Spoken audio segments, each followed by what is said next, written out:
Welcome to the Canadian Food Podcast, where we explore the foods that made us and all the controversies that come with them.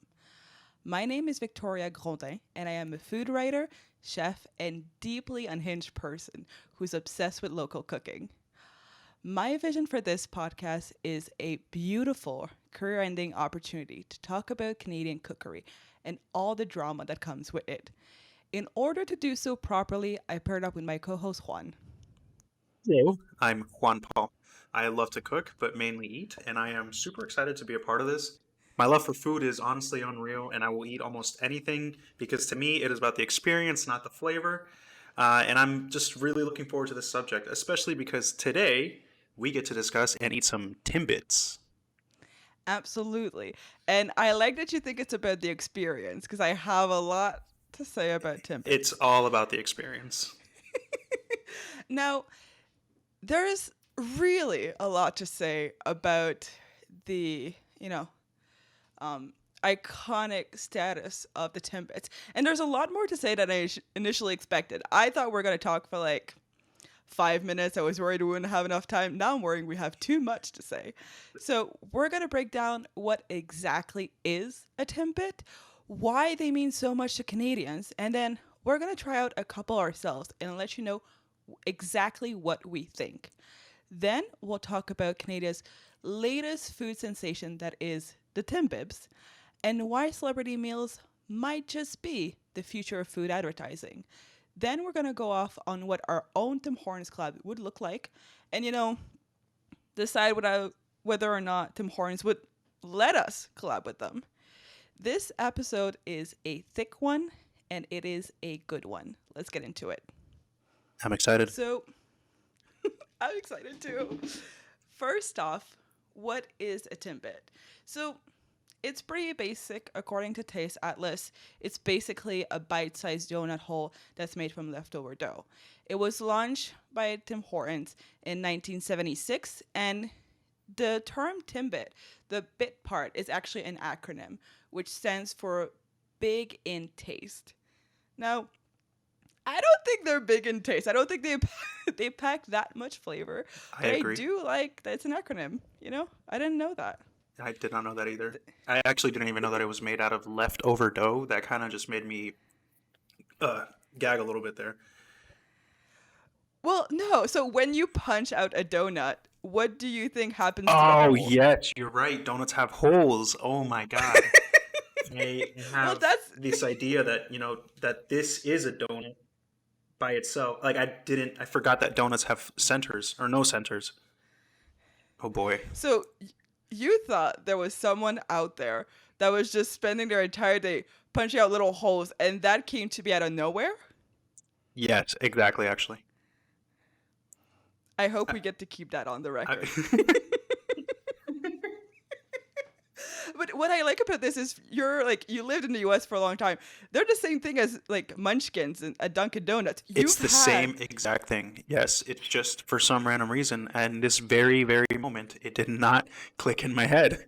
It to me, I uh, thought it was. I just thought it was like leftover dough that you just I don't know found on the floor or something, and then just formed it into a ball. Whenever you hear the word leftover, it sounds not so oh, it sounds fresh. gross. Yeah. So no, the reason is if you're thinking critically about the making of a yeast donut specifically, when you punch out the shape, you cannot really use it a second time. So there's different recipes you can do with the odd little shapes on the edges, but for the center, the best thing to do to minimize waste and increase profit margins would be to just fry that off. So that's how donut holes came to be. But That's why we don't yeah, have there's donut squares. yeah, I think that's why we don't have Probably donut squares. I think donut I've seen a cubes. couple shops. There's one shop I know in Toronto that makes oval shaped donuts, and that seems incredibly wasteful. So there's a few reasons why they're so popular in Canada. The first one is Timbits are insanely cheap. So a box of 10, whether you're in Toronto or you're in Quebec City, will be 2.69 for 10. That to me, 27 cents on average for a donut bite. That's actually pretty big. Is wild. I don't think food should be that cheap. There's Yeah, I also a agree. couple also a couple of other reasons why they're so popular in my opinion. They're really accessible and easy to get. So in 2021, there was about 4,286 Tim Hortons locations, with the bulk of them being in Ontario. 48% of locations were in Ontario. And that means that whenever you're driving through Canada, whether you go from Quebec City to Oshawa or wherever else you're going, the most reliable thing, if you want a snack or if you want a drink, is Timmy's. So that's one of the reasons why, it's so popular, is that it's accessible. Then there's also quite a bit of a communal aspect to it, because there's a bunch of flavors in one box and it's bite size, and anyone can get the flavor that they want. So I have my own preferences. Juan, I know you have your own odd preferences. Of We all course. get to pick something. I know in my family, we always fought over the chocolate ones, and those were the ones that would run out the most. So the kid who would get this, like a second bite of a chocolate Timbit, his life was over. He lost every privilege for the rest of the week. But yeah, there's actually quite a variety in the number of like Timbit flavors. So how many flavors do you think there are? I mean, off the top of my head, are we talking about just regular Timbits? Any Timbits. Any Timbits? Shoot. Let's go with seven. That's There's it, just actually seven. 15. Oh my God. I have been missing 15, out. and with the Timbiebs, there's 18. But it's important to know not all flavors are available anytime at any one place. So, for example, today I got the regular Timbits and the Timbibs, and I had to go to two different locations because in one location, to make room for the Timbibs, they couldn't get the regular ones in place. Right. But there's quite a couple of fun varieties. So it's different based on location and time of the year. There's a lot of seasonal Timbibs. The most common one that comes to mind is pumpkin spice, Mm. which everyone likes to try in the fall. In my opinion, is just nutmeg, but that's cool. And then there was one fun one. It was actually a Tim Hortons donut that Is it came out apple at pie the or New something? York State Fair. I was gonna say, was it apple pie? No, in my opinion, it was a controversial flavor. So it came out only for that event, which I think ran for about a week, and it was buffalo chicken flavored. No way, really? Yeah, and I'm wondering if it was sweet or just savory, but it sounds horrifying. Just a savory Timbit. That doesn't sound right. It's like But a neon orange donut, because that one was actually a donut with like this weird frosting in a flower shape. Like the whole donut was a flower shape, ew. and it drew a lot of like media attention because who thought to make this? And all I could think myself is, I don't know that Canadians would eat this except to talk about the fact that they ate it. You know what I mean? See, exactly. Because the thing is, I also agree. Who would ever actually come up with this? But then I'm thinking to myself, and I'm like, you know what? Like I said before, it's about the experience, not the flavor. So I would be the type of person to create a donut with this flavor, and I would not mind trying this absurd flavor. But again, about the experience.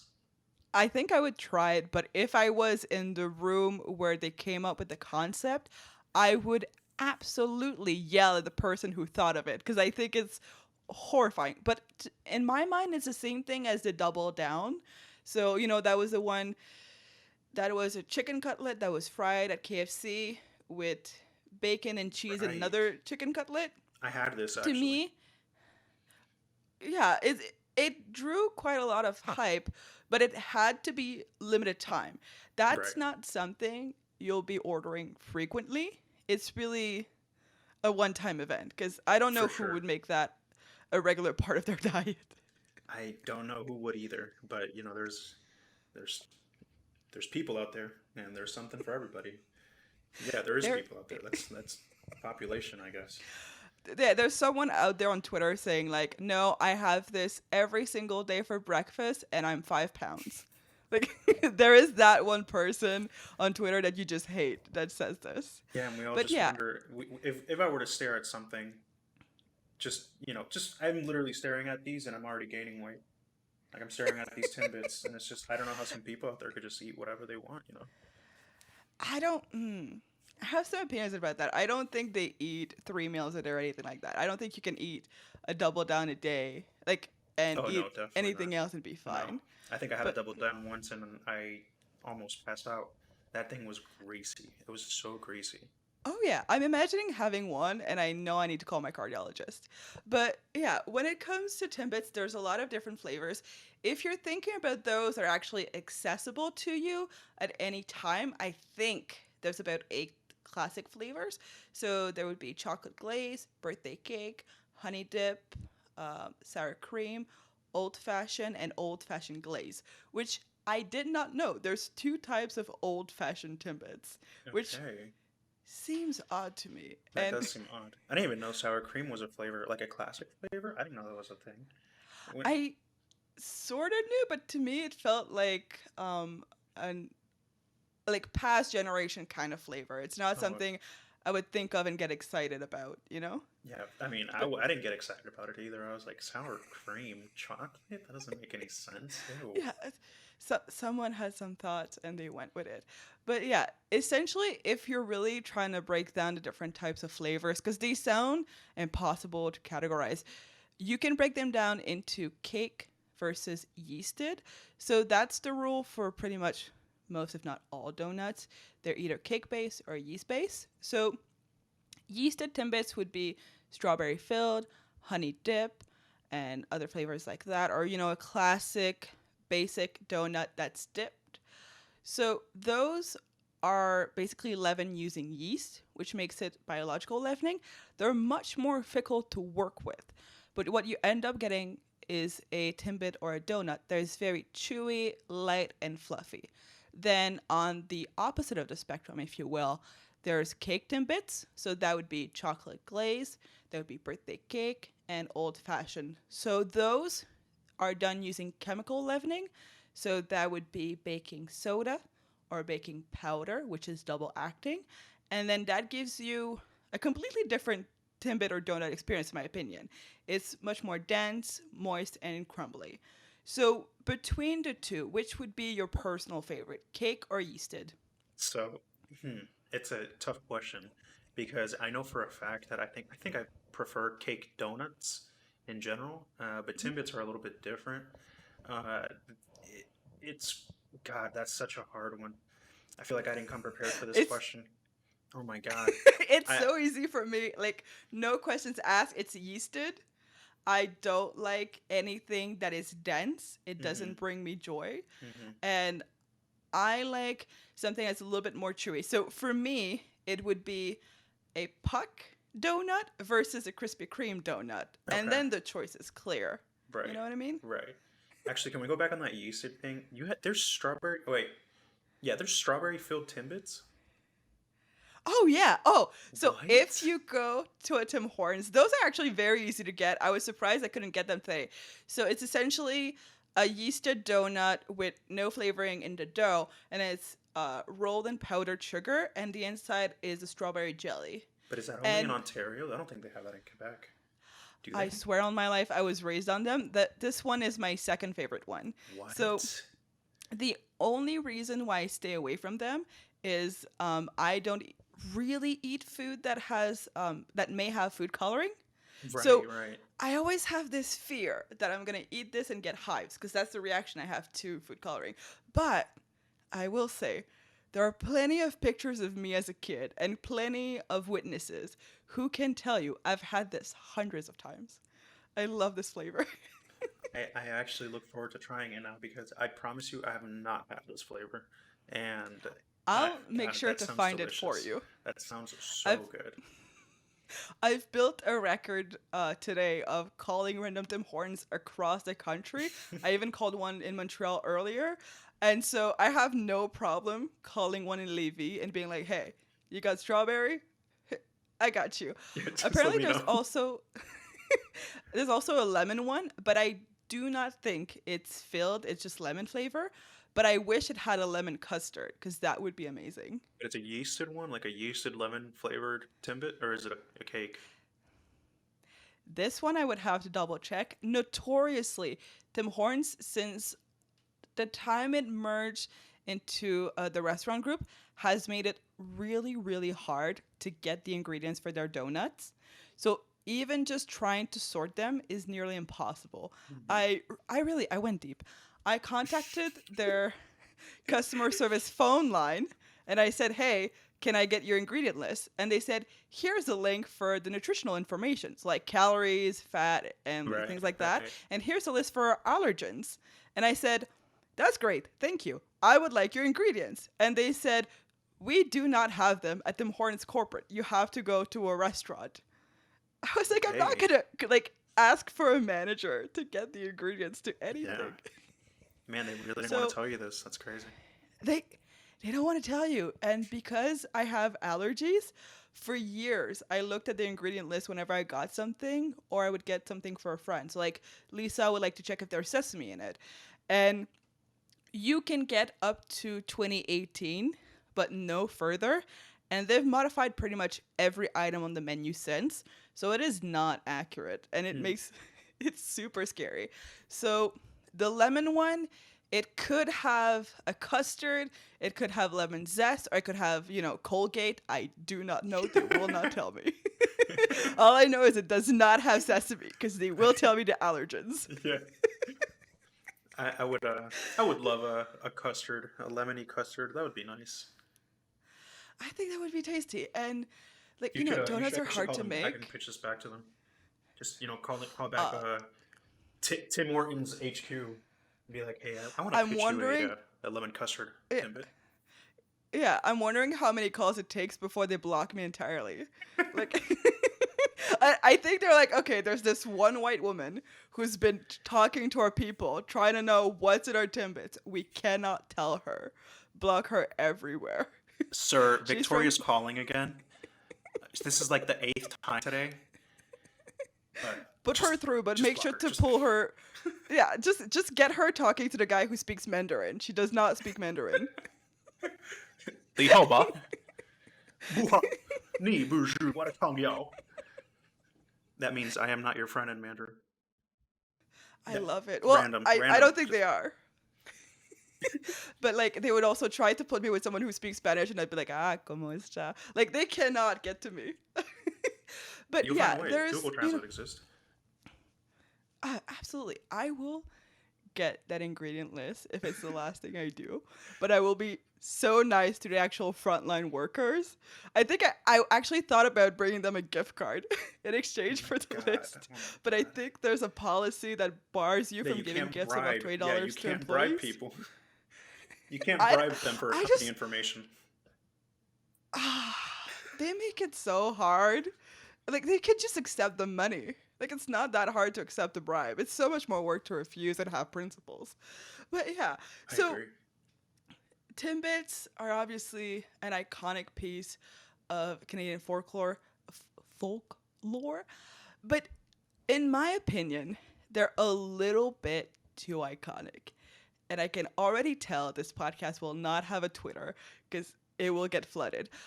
But if you go to stores like the Drake General Store, which sells a lot of Canadian merch, they have things like pins for your jackets in the shape of Timbit boxes.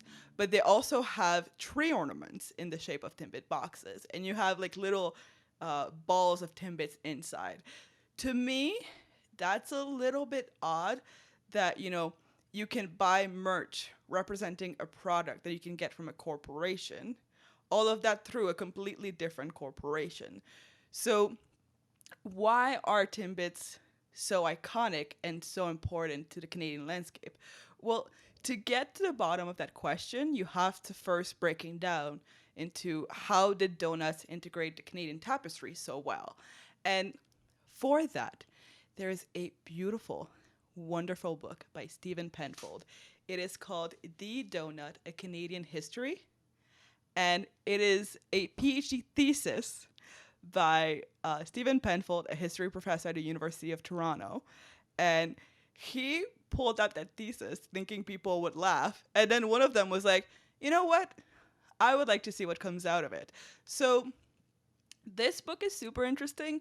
We're really glossing over the first two chapters, but if you're into Canadian history and economics and you would like to see it from a different angle, strongly recommend this book. So if you want to break down why donuts are so important to Canadians, you really have to start looking at the American influence that happened during the Second World War, where in the trenches, Americans would boost their morale by having donuts and coffee. So from there, in the United States and slowly in Southern Ontario and the rest of Canada, the taste for donuts started to take hold. Now, we don't really delve deep into the absolute roots of who's the first guy to fry the first piece of dough, but that's where there started to be a true demand in the market. And there was really four main reasons beyond the initial interest why donuts mattered so much during the war and the post-war period. The first one is donuts are insanely cheap to make. Like, even with inflation, right now, a Timbit is between 27 and 33 cents. That is insane. I bought a mango yesterday for $2. So for a baked good that's been processed to be 30 cents is just insane.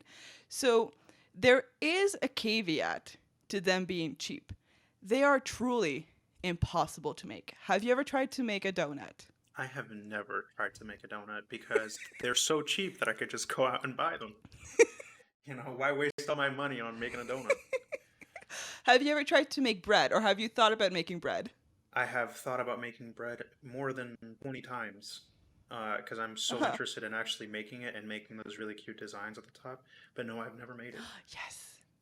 Well, so if you're thinking about making bread, which I've thought of too, and I will never do. If I do it, I will ask my beautiful fiance to make it for me. I will not make it myself. That will not happen.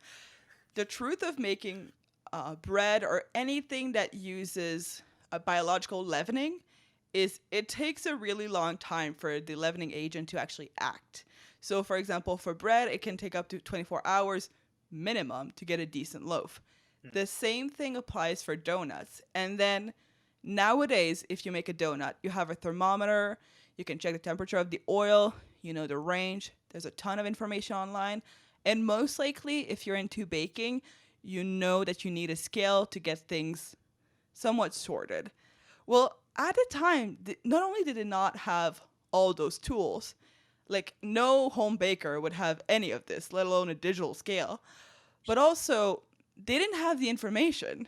So a lot of women's magazines would complain about how impossibly difficult it was to make donuts. And every single week they would say, well, try not to burn down your house, or try to let it rise in this room, or, it was just insane. So basically local bakers and a company called the Canadian Donut Company started working on donuts that it could sell because they realized there was quite a bit of a demand for it, and they could take the burden of women in the homes making them. They could say, hey, we know you want this treat. You don't have to worry about burning your house down. We got you. So the CDC especially capitalized on how difficult they were to make by producing machines that allowed you to control every step. So there would be a machine for mixing, kind of like a stand mixer, one for shaping, one for dropping into the fryer, and then one for glazing. I mean, essentially, there were dozens of machines, but that was the bulk of them. And then they started selling those to professional bakeries and local bakeries so that they could make donuts even faster and for even cheaper. Then the CDC went a step further. It's kind of like easy bake ovens. They started selling the machine, but then they also started selling the mixes. So what they did is they developed the perfect mixes to guarantee beautiful donuts every time. And as they were selling the machines, they were also saying, hey, if you really want this to work, if you really want to make money, use this. It was wild because they were holding both hands of the stick of a product that was really booming.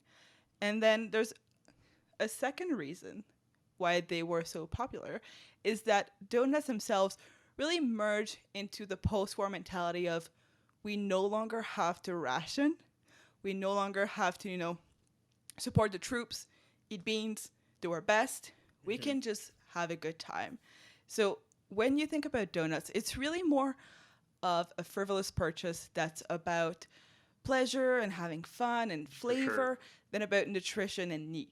Yeah. Like, have you ever eaten a donut before going to the gym? No, never actually. And not even after. It's usually just on just a random thought of the day. It's like, oh, I'm kind of craving a donut. That's about it. Yeah, it's like a whimsical purchase. It's not practical. Like Yeah. if I had $1 in my budget and I had to choose between like rice and beans and protein for the week or a donut, of course I would choose the useful stuff. But after the war, they actually had quite a bit of money. So they Hmm. had $2. And they were like, you know what? I want to treat myself. There's been a war. I would like something sweet. So that is to be appreciated. There was also another reason why such a whimsical purchase was boosted is that the independent operators really made sure that that whimsical purchase was convenient. So independent operators would look, as car culture developed and people started taking the roads more, extending the commutes, and big plots of land started becoming roads and building into cities. They made sure to place the donut shops right in between or right into high traffic areas. So it's been known that, for example, Tim Hortons, the man behind Tim Hortons, found a lot of its locations, even deep into the mid 1970s, by flying over a big community to get a bird's eye view of where all the high traffic areas were and to see future developments. It's That is genius. That's wild. genius. Genius. He was just like, where are the people so I can sell this to them? Because if you had to do a detour to get a donut, you would not get a donut. 100% no. It's kind of the same thing as the food you can get at Costco. I don't think you would go out to go get a hot dog at Costco. Oh, you would. I would disagree with you 100%. And Lisa can back me up on this because I've brought this up to her so many times where it's like, man, can we just go to Costco and, get a chicken sandwich and a pizza and just call it a date? And I'm not the only one, okay? We got a TikTok that we saw like But 2 weeks ago where it was like, oh, it was something like goals is to go on a date to Costco, and I was like, yes, yes, exactly. I would definitely go out of my way to go get a pizza at Costco. But I am do also you biased because the Costco here is like 5 minutes away, but back in Florida it was like an hour and a half away. and you would still do that in Florida? Not if it was an hour and a half away, simply because it's an hour and a half away. I don't think I've ever driven over an hour and a half away Well, that's for it. for It's something. it's driven by convenience. If the Costco was Right, right. further, you wouldn't go there. But no, it's actually for me, it's IKEA. So they have a vegan hot dog. It looks busted. I, Do not look at it when you eat it, but it I is just we just got delicious. back from there. We literally just got back from IKEA, and as we were And did walking you get around, food? yes, yes, we got a hot dog and some meatballs and some ice cream or frozen yogurt. But as we were walking around looking at all this stuff, right, there's this one section where it's showing like it's like a poster or something. I don't know, like a digital poster. What are those things called?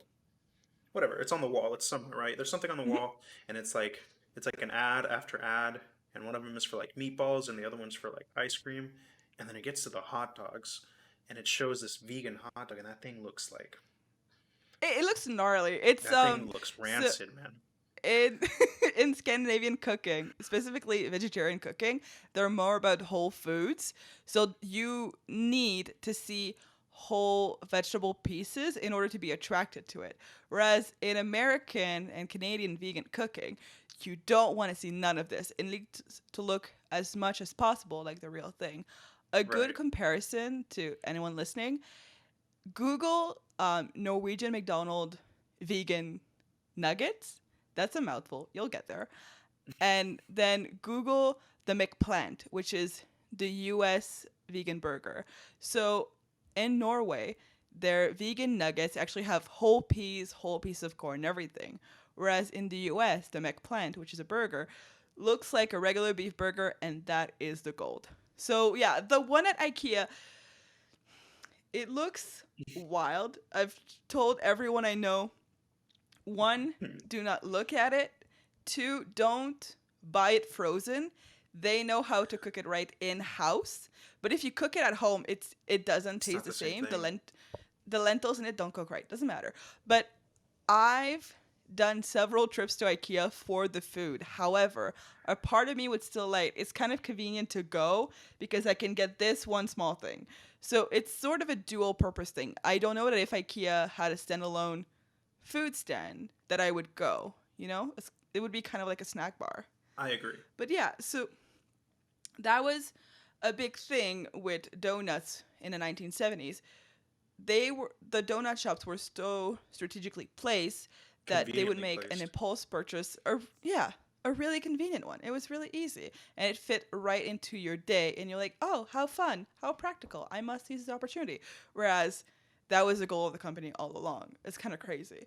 Then there's a fourth reason that, in my opinion, is the most fascinating one, why donuts became so popular in the 1970s. It's that they really, like, the way they were produced, because of the support from the Canadian Donut Company, fed this whole magical thinking that surrounded mass production and mass consumption. Because those two things were actually pretty new to people. So the best possible example of that is the Krispy Kreme machine. You're like, as a kid, when Krispy Kreme opened in Quebec City, I was barely a teenager. We waited for hours to go there and see the machine. Really. Yeah, you don't ever look at the mesmerizing little cascade of glaze on the donuts. For sure. Every time we go to Krispy Kreme, at least back in Florida, um, the best times to go was when they were freshly being made. Because obviously, sometimes they're not being made. It might sound redundant because I feel like they're always being made. Duh. But there's specific time periods throughout the day where they're actually making the donuts, like actively making it. And if you go up and you're like, let me get a fresh donut, they just literally take it right out from the line. As soon as it just came out, it just got glazed. It's still on the line. And they're just like, there you go. Best damn donut. Oh my god. It Yeah. is so good. And if you're a kid, that machine is absolutely mesmerizing. Even though those machines were there in the 1950s, like they've been developed a long time ago, and there's still a little part of us that is fascinated by how the entire production process does not require humans. Now, at the time, the CDC was like, oh, it's so convenient, you can, it's gonna help you boost your business, which is gonna help you employ more people. It's good for the economy. And a lot of people bought into that. It felt But if you take 0.5 seconds to think about it, it's the exact same thing as a self-serve cash register. That's not true. It might help your business. It's going to help your bottom line, but you will need less employees. right. 100%. Right. So, but at the time, people were really fascinated by this, and they really loved looking at the machines, and there was this whole hype about it. So the donut was a whimsical purchase, a cheap one, a convenient one, but then it was also really fun to go and get. So there was this whole sort of, spirit surrounding the donut that really encapsulated the 1960s and 1970s. And I think the most interesting part, which really solidified donuts in Canada, is that after the economic boom of the 1970s and 1960s ended, donuts did not stop thriving. Even though people had less money and even though people were in, suffering hardships, donuts kept getting more and more popular. And the reason why is because they were cheap. So it was sort of this way for, lower classes to keep on embracing that post war mentality of pleasure over need because anyone could get a donut no matter how much money you made. So to me, it's fascinating how well the rise of the donut fit into the economics of the 1950s, 60s, and 70s and really solidified their place in the Canadian landscape. It's kind of insane. That's very insane, actually. Yeah. Yeah. But I And mean, I understand, like, God, donuts are just too good. And I mean, at that price, of course. Also, was that a pun? The absolutely it was rise a of pun. donuts? That was so good. That was so I wrote this and I was like, oh, hell yeah, I'm saying this. good. But yeah, so with that in mind, do you think Timbits are Canada's most iconic food? No, I do not. I do not Oh, think what it's do you the think most. it is? I mean, come. I mean, whenever I think of Canada, I don't think the first thing I think about is Tim Hortons. The first thing I think about is poutine. Mm. But see, poutine actually is from Quebec, so I don't think it belongs to Canada. Oh, I guess that makes perfect sense. Because otherwise, I would agree with you. Basically, for me, poutine is iconic and it's a part of Canada, but its origins are Quebec based. Hmm. And when you're in Ontario or any non French part of Canada, it is impossible to get a good poutine unless it's from a Quebec place. Right. So I don't think it belongs to Canada because even Canada's not always doing it justice. I mean, the same But thing applies in America. I once went to, I've had poutine in America, and I've tried it from like two different locations in Orlando, and I had to go all the way to Miami to try from one location that is owned by Quebec owners, and my mm, God, it was almost like I was back here, like I was back in Quebec when I was eating that. I was like, this is yeah, so good, so much better. they people tend to gloss over the technical details that make poutine incredible, and that is why we will have a whole episode about it. But yeah, to me, that one are like could be you know a big part of Canadian landscape. In my opinion, donuts should be the iconic food of Canada. Fighting with other spots like the Nanaimo Bar or the Donair, or although that one is very localized, but like there are a lot of foods that are fighting for the spot. I think donuts are definitely in the top five. However, I do not think Timbits should be. I don't think a product sold by a company should be a part of our identity and Hmm. our traditions. That feels weird, you know? Right, I agree. Because in it's a very extensive opinion, but to me, when it becomes so iconic and it's a product made by a corporation, we then stop holding the company accountable when the product declines in quality, Right, right. which has been a fair criticism of Tim Hortons. But it's this double edged sword where we, like, a lot of people that I've talked to say, oh, Tim Hortons is not as good as it used to be. But, oh my God, Timbits and Tim Hortons is iconic. Hmm. Like, it's this sort of duality that Right, doesn't really right. make sense for I me. mean, actually, when you mention it, yeah, I feel like something that a lot of people in the South, at least in America, they don't know what a Tim Hortons is, specifically because that's just Mhm. not a thing in the South. But anybody that lives up north, and I could just say this because I have a lot of friends, people that I've met Yeah. from the north, and I see that they usually always post something about Tim Hortons.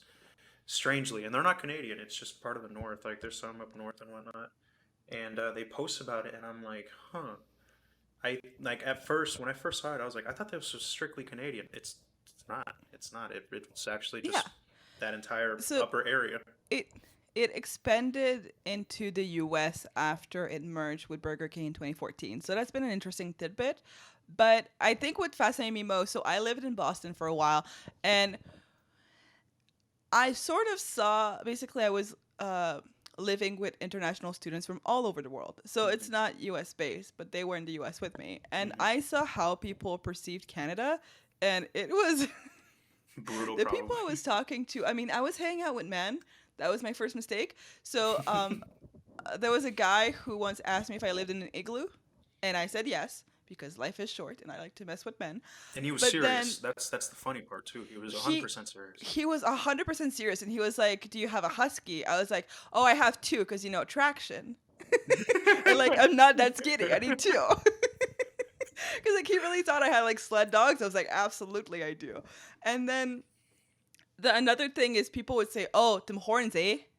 And I was like, you know, Yeah. Canada has like the Quebec Music Festival, which always has the biggest stars ever and the widest range of genres for the cheapest price. Last I checked, for a whole 2 weeks, the tickets was like 100 to 150 bucks. It's super cheap to like see Celine Dion, Lady Gaga, a bunch Drake. of big fucking Drake, and like we have the I was gonna Justin say the Bieber. CN Tower. Sorry.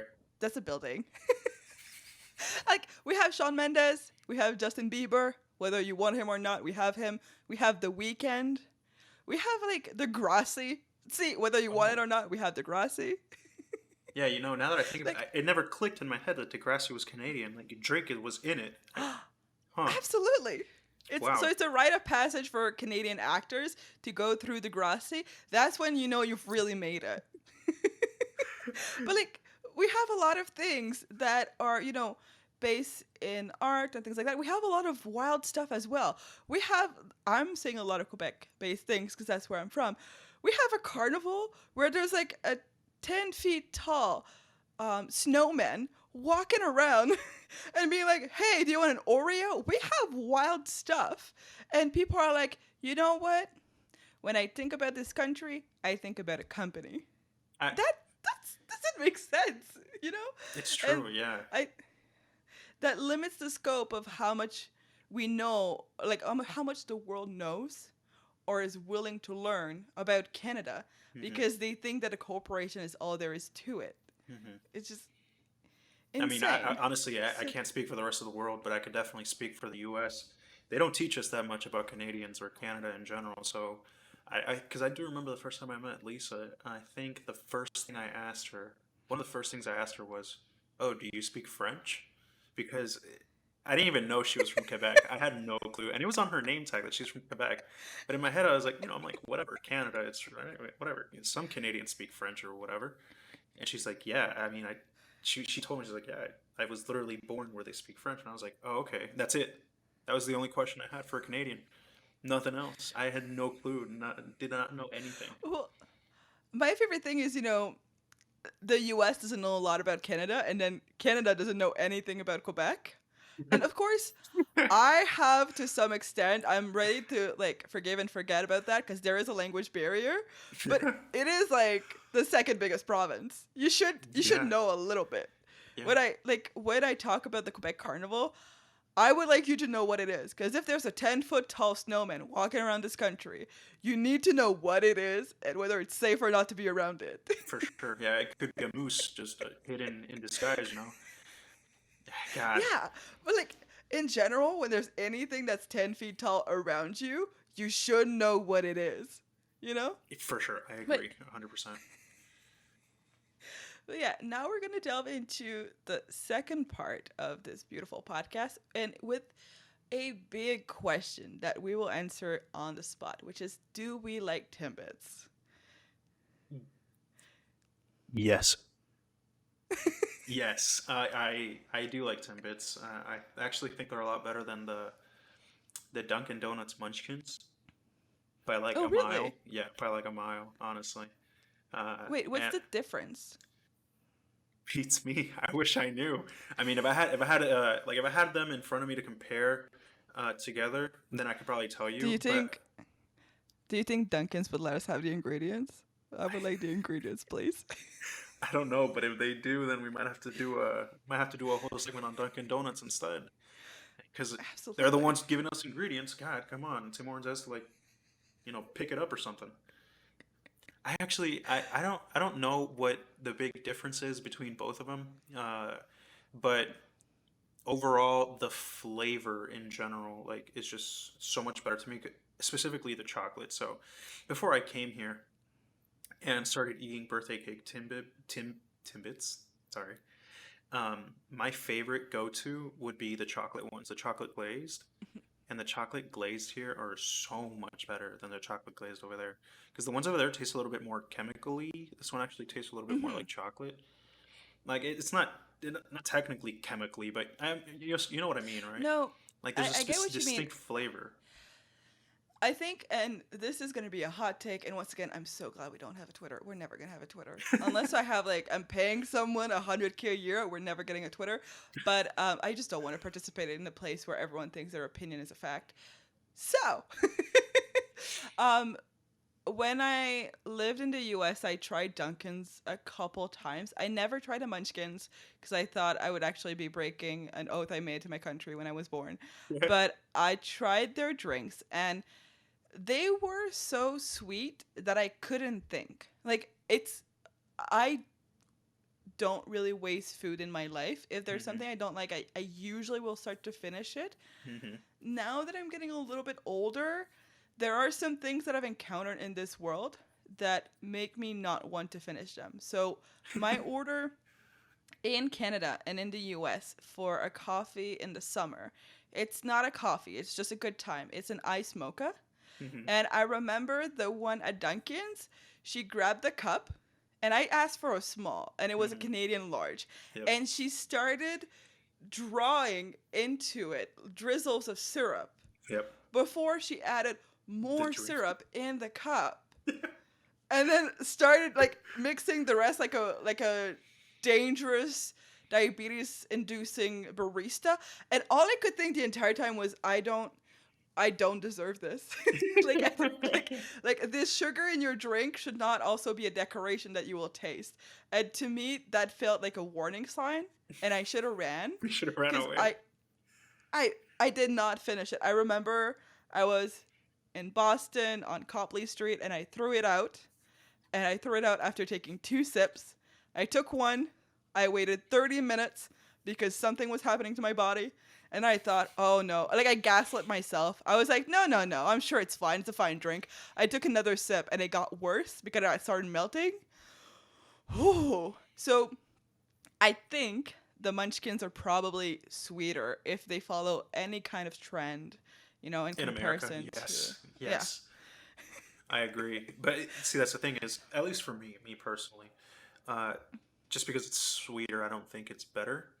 Not health wise, just Mm. flavor wise, experience wise. There we go. That's the word. Experience Like, wise, I prefer the Tim Hortons experience than the Dunkin' Donuts experience. However, this has nothing to do with donuts, but I cannot find a better iced matcha latte than the one that they serve at Dunkin' Donuts. Oh my God.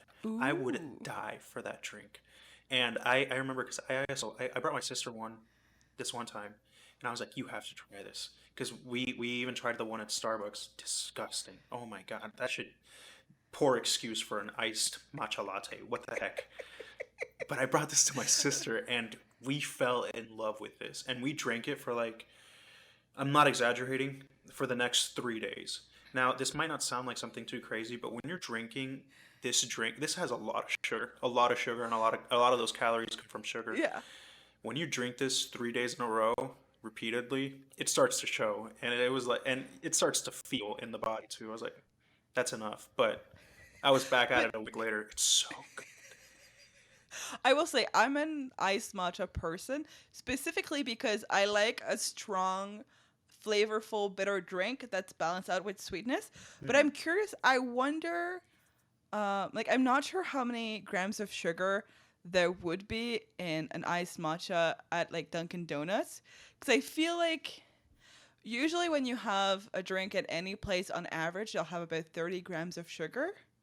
So I'm wondering if it's because it's more sweet or less sweet than its standards, for example, Starbucks counterpart.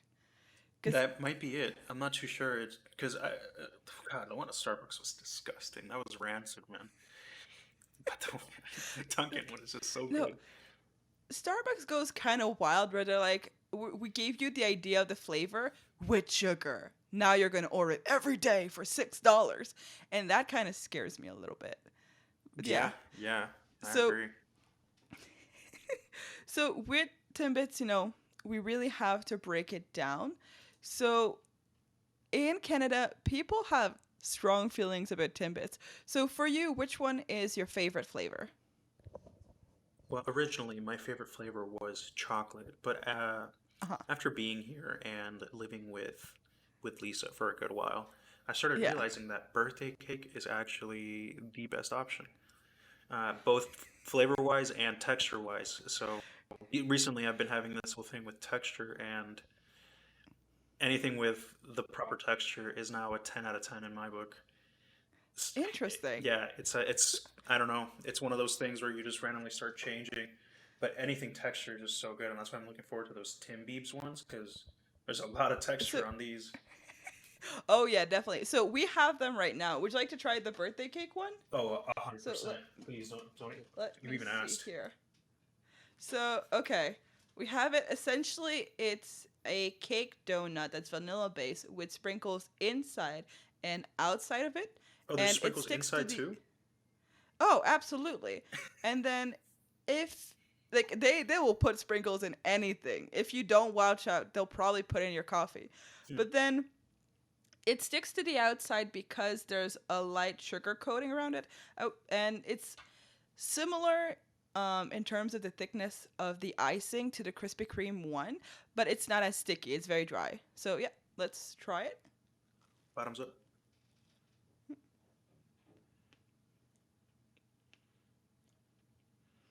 Hmm. Oh my God, I've always wanted to make my own ASMR channel too. Maybe one day I'll look into So making Timbits ASMR. see, actually, I was gonna shit on them relentlessly. I quite like them. It's good. So they're a lot more moist and a lot less dense than I thought they would be. I agree. And then, Which is weird I because we got mean, it from two different provinces, but this one's good. It's like it's perfect. It's yeah. really good. And I actually got mine at 6 a.m.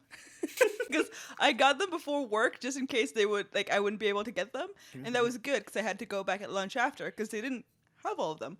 But Right. I get what you mean. I like it.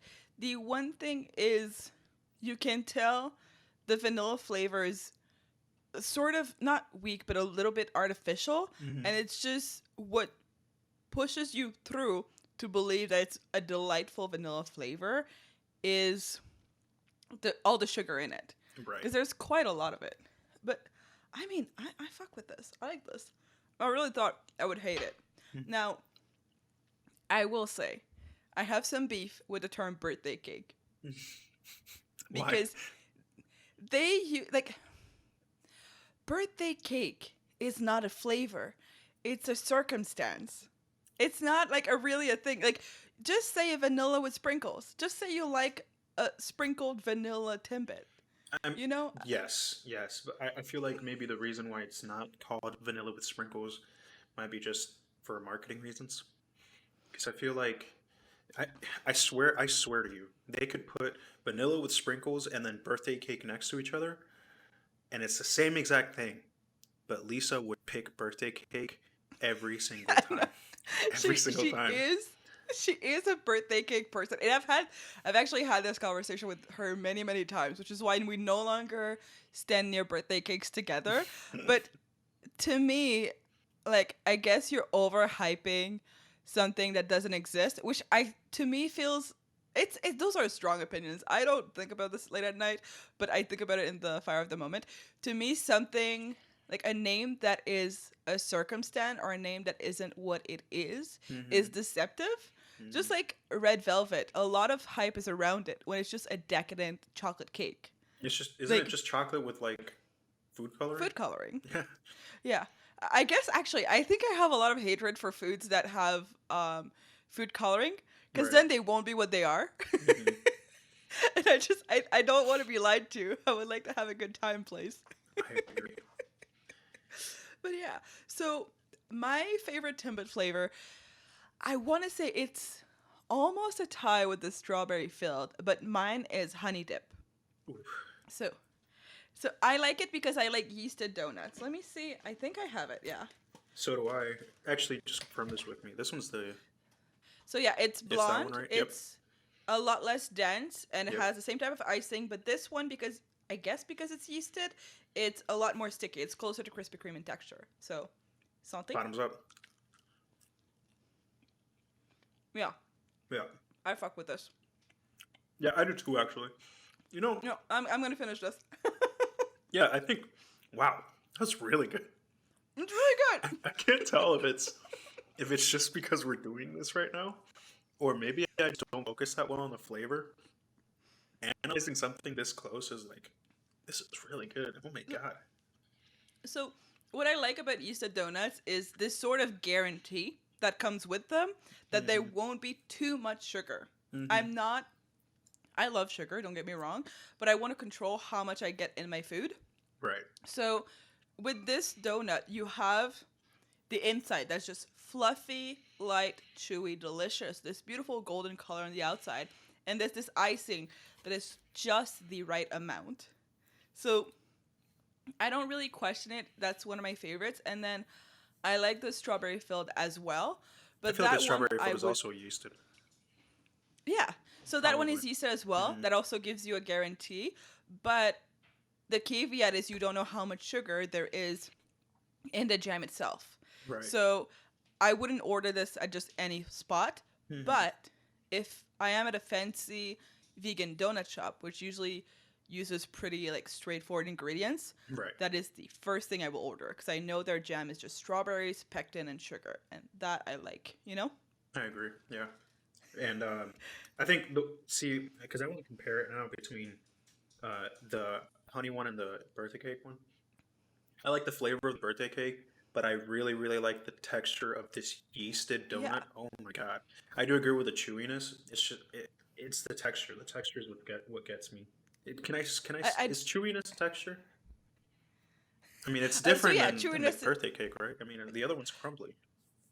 Yeah, to me it's I mean it's a poor comparison because in no way in texture are they similar, but it's the same question as a QQ and boba pearls. You want that little bounce, that little it thing that reminds you that what you're eating is like a live yeasted organism. Like it's just, to me it feels more real than a one bite no resistant cake Timbit. I don't know. There's a lot to say that sounds like I care too much about something so small, but I That's really feel like yeah. more people should order like honey dip Timbits. I think if there's one thing you do today, Hmm. it's not to start your retirement fund. It's not to start an emergency fund. It's to get a honey dip Timbit. 33 cents, local Tim Hortons, 4,286 locations in 2021 in Canada. That is a place to be. After you pick up your donuts, you can go ahead and make your retirement funds. So you can get more donuts later in the future. Yeah, because right now there's a lot of boomers that are going to take up the Canadian pension fund, Yeah, and there's a lot more boomers than there are people of the newest generations. So you cannot rely on the government for help. Please start contributing today. Anyways, so those are the Timbits we like, but Tim Hortons started to build up some hype around what the bulk of the population prefers. So in 2021, what do you think was the most popular Timbit in Canada? again, I might be biased here, but I do think it was birthday cake because, and I have a reason to, simply because I want to say that maybe they took into consideration a younger audience's, opinion, and birthday cake just seems to be like the go-to for a lot of people. I feel like if I were to bring a child, actually, if I were to bring a Lisa to if I were to bring Lisa to a store and she had to choose between honey vanilla or honey vanilla chocolate and birthday cake, you know, it would be birthday Yeah, cake. there's something to be said about a guaranteed flavor with a little bit of whimsy to it. So I do understand. Yeah, So yeah. unfortunately, it was not birthday cake. However, Was it it chocolate? did come in second. It was Oh, chocolate. I see. I also So knew it. This just chocolate is so good. number one is chocolate glaze. I think a big factor is that is the one that looks the most different in the box. Mm. So that one and strawberry filled, which is just powdered sugar on the outside, they're the ones that pop out the most. But then again, everyone loves chocolate. So across the country, it's one, chocolate glaze, two, birthday cake, three, you know, the people have good taste, honey dip, four is old fashioned plain, and five is sour cream glazed. Old fashioned plain is four. That's sad. I So really yeah, like the it's old fashioned plain. so I don't really understand old fashioned plain. I think it's a spiced donut with, if I'm not mistaken, nutmeg in it. I will say there's a guy on TikTok that does this series that make me laugh so hard, and it's things that aren't racist but sound like they are. And to me, an old fashioned donut sounds racist. Really? Oh I my don't know. god. There's something about it that scares me. Like that donut drives a truck and it's red and they hate you. You know? That's old fashioned, all right. Oh Like my there's god.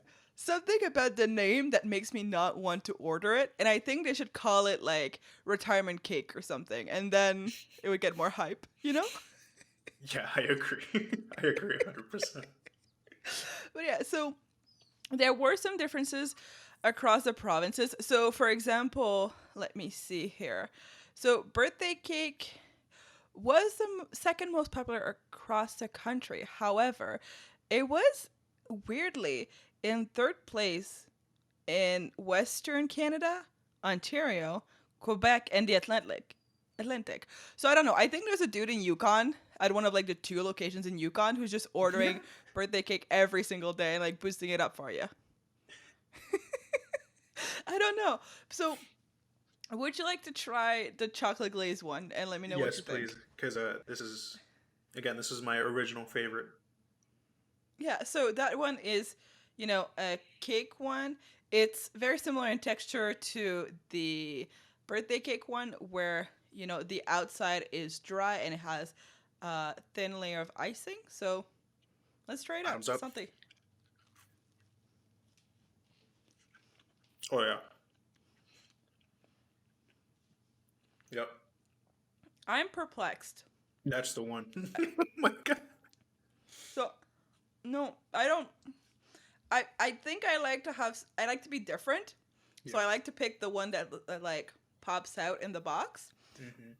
But I don't really like this because, Really? like, okay, I need you to like pause and take a second bite and check how long it takes before it tastes like chocolate in your mouth. I'll take a second bite as well. Because, like, this is important to me. So to me, it tastes like I'm eating, which is a weird comparison, but it's just that's what it tastes like to me. It tastes like how hot cocoa smells.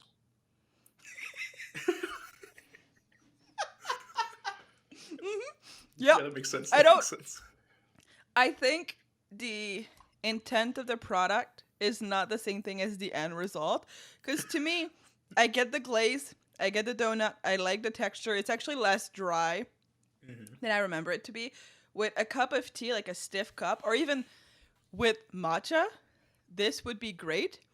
But for the life of me, I would not be able to tell you that this is a chocolate donut until the Really? very end, where you Yeah. get a creamy chocolatey hint. Hmm. But like, to me, Maybe we this should have done is this blindfolded. yeah, Because actually, that would have yeah, been great. That would because have been so good if we just did this blindfolded. We wouldn't know what was what. well, I mean, I have Well, some yeah, right. experience, and like, Yeah, obviously, of course. But I mean, no, but well, yeah, you could definitely tell which one the birthday cake is because I don't think anything else has sprinkles in here. like if Joshua Weissman was to do a comparison, he would spend the first 10 minutes being in front of the screen like this, arms up in the air, going, "Of course they're gonna pick mine," and then you're gonna have this one that immediately tastes like high end cocoa, and then Yeah. this one that tastes like the idea of Timbit. Like, I don't think he would be challenging himself, and it would feel like he's beating up someone smaller than him. Because for 26 cents, you're getting the idea of chocolate, really. But yeah, Right. I'm, sorry, I'm slamming it hard, but I wish I liked it more than I do. I just realized we should have maybe rated it as soon as we tasted it. Mm. Like we should have on a scale from 1 to 10. No, no rookie answers. It has to be like a decimal. It has to be like a 6.3 or something. Like it can't just be a I 6. It like can't be that, a 7. but I mean, I studied statistics and psychometry, and I Mm-hmm. think we would be biased because we'd both have our own scales. My rating would be: would you take a second bite, and would you take a second Timbit? So Okay. the honey dip, I would eat the entire box, probably. Okay, I would stop at 3 because I'm gonna die. But then birthday cake, I would take a second bite. Mm-hmm. Chocolate glaze, I would try one bite and give it to my fiance because I Okay. don't like to waste food, but I don't Right. like this. You know? But he So would eat what it. would He be would your. eat it, and then he would eat a second Well, bite. I know he's listening right now because he's our producer. He's a human dumpster. So whenever there's leftovers, he finishes them, and that is the best part of our relationship, and I love I him think very much. But I you think we're know, the same person. We might just be the same person. you guys are the same people. But yeah, so if we're using the metric of would you take a second bite and Mm-hmm. would you take a second Timbit, how would you rate those three? God, that's really hard. Am I able to like use it? Like, can I use the same answer more than once? Or Yeah, sure. oh, Yeah. okay, cool. It's not fuck Mary Kill. It's Oh, Timbits, you okay, know. okay, all right. But we should also do that one. Let's see, which one Oh of these yeah. would we marry or which one would we kill? Anyways, Let's do that for the Timbibs. yeah. No, anyways, let's see. Birthday cake. Um, I would I would take a second bite. What was the other option? So take a second bite, Yep. take a second Timbit, Yep. or leave it. Leave it. Okay. So I would for the birthday cake. I would take a second bite. Can I also say that I would take a second Timbit? Yeah, of course. You can Sure, I'll take as do many as both. you want. I'll do both. The honey, I would also do both. And then the chocolate, I would also do both. I'm sorry, I just really like it. I love the flavors. And actually, you know what? To be completely honest, for the chocolate one, I would take a second one if it was accompanied by some milk. Uh, Mm. like almond milk. I don't do regular milk. But just a Yeah. liquid, something to help me with it. Just not water, something to help me with it. Only for the chocolate. I feel like the birthday cake and the honey one are a lot less sweet than the chocolate. Hmm. In my opinion, I feel No, like chocolate is really sweet. I would like to make it known we're both under the age of 30, so cow milk is not welcome on this podcast. No, but I agree as well. I like almond milk specifically for a drink like this because it feels more refreshing. Hmm. So, under those circumstances, maybe I would boost up the chocolate one to a second bite, but that would be because you have a rinsing agent, Yeah. a Yeah. refresher. Yeah, You know, I it's- agree. but I wonder if it would be the same experience as when you have a bowl of cereal with milk Hmm. and you drink that milk Hmm. and then you take milk from the jug and drink that. I wonder if because you've eaten something so sweet, then the milk would taste crazy. I'm not sure. It's not a good comparison, but I just feel like I just feel like the sweetness of the chocolate glaze is Hmm. insane compared to the actual flavor. Right. And it might be a mocha Yes. situation for me. Sure. Yeah, I agree, but I would still take my second bite and my second Timbit. It again, it's just experience wise, I would take them all. That's fair. So now there's a good question here. What do you think is Justin Bieber's favorite Timbit? Birthday cake. I actually think it's birthday cake. You Originally, think I it's did think it. Yeah, see, it was between these two. It's between birthday cake and chocolate, and it, which is ironic because birthday cake and chocolate were top two. Um, but at first, I thought birthday cake because I feel like he likes birthday cake. But then I also thought It could be chocolate because he's a Wait, man. I need. Okay, there are multiple questions coming your way.